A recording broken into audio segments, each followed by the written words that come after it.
Hey guys, it's Andy here. Today I'll be showing you how you can connect your Samsung Galaxy Buds to your Windows, Mac or Linux device.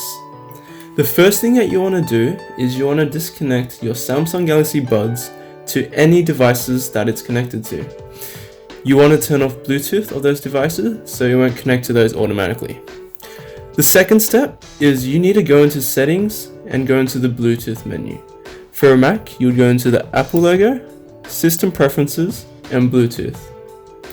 For a PC, you would go into Control Panel, and then go into Bluetooth. Once you're at the screen, all you have to do is open up the Galaxy Buds. Once you do this, it goes into pairing mode, and it will automatically detect on your computer. You will just press Connect, and you're ready to go. Just place it in your ears, and you can listen to music. Thank you so much for watching, guys. I hope you have a great day.